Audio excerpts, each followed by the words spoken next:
Yes, man.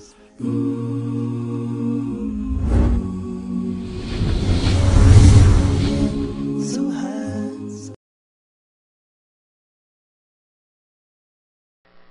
Muslims have been around for now a millennium and a half. Muslims have had a civilization not just in the Arab world, but it spread to parts of Europe, Asia, Africa, all over the world.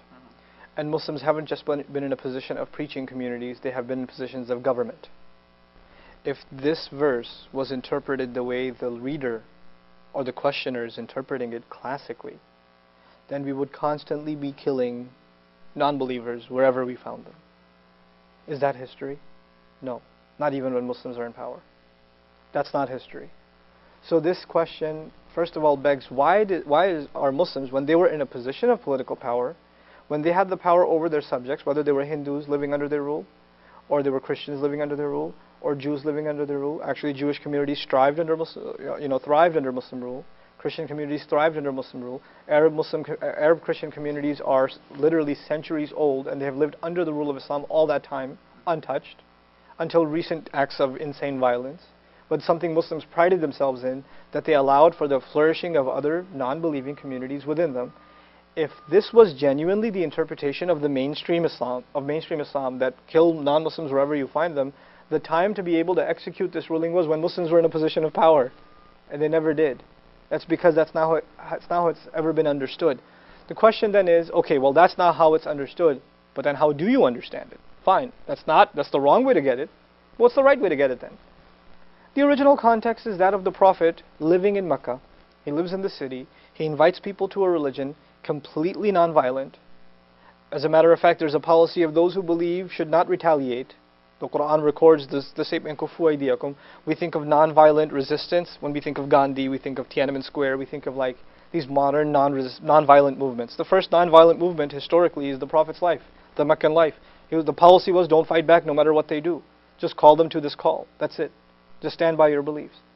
So they're standing for a decade by these beliefs, and they're being persecuted first verbally, psychologically, and then eventually even physically. Then these people who are citizens of that city are expelled from that city. Their properties are usurped. Some family members are even killed, and they literally have to escape their own hometown. They are now in a new city in Medina. 6 months go by in Medina, and now there's the first physical clash between those who have been expelled from their own homeland and those who expelled them from that homeland. The first clash takes place, the first battle in the Prophet's life. Okay? In this battle, now you're about to meet the enemy on the battlefield. There are 300 on the one hand, the Muslims, and there are 1,000 of those who have committed the first acts of aggression. They've drawn first blood. This is the context. They've drawn first blood. Muslims did not engage in aggression, they did. Now, when you're in the battlefield, what does the general say to the soldiers? Listen, be a little nice to the enemy. Don't destroy them all, just kind of take it easy. Or does the general say, take him out? We're here to take out the enemy.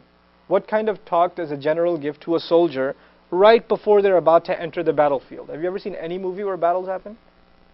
This conversation from God happens, this revelation happens right before they're entering battle. It's completely uncompromising. Why? Because it's in the scene of a battle. To think that this is how Muslims think all the time is insanity. And to think that's what God wants all the time is disingenuous to the context of the Quran. It's not genuine, it's not authentic. Okay? So this is restricted specifically to times of war. And you're in the battlefield. And you're in the battlefield. That's important, because in times of war, there are places that the war is not going on. You're in a civilian neighborhood. You can't apply this. This is in the battlefield. You know, wherever you may find them now, you take them out. You go after the enemy. And this, by the way, would not just be something the Muslims would say. The people on the other side, imagine there are two nations, both non-Muslims. Guess what they're both going to be told? The generals are going to tell both the same exact thing. Kill the enemy. Wherever you find, this is the kind of talk. And this was done actually, interestingly enough, I'll add one more thing. The Muslims at the time, 300 I told you, 300 some. Right. Not all of them had swords.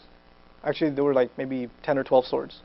Not all of them had horses, maybe like 8 or 9 horses. Not all of them had shields. Most of them didn't even have military training.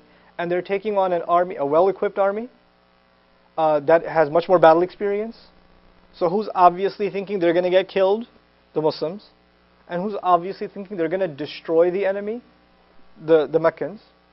And at that point, God basically says, don't spare any of them. As if to say, you guys have such a huge advantage over them, don't even worry about it. The reason this language was used was to rally the few believers that were there, that yes, God is on your side, He will help you. That is the original context. We're not shy to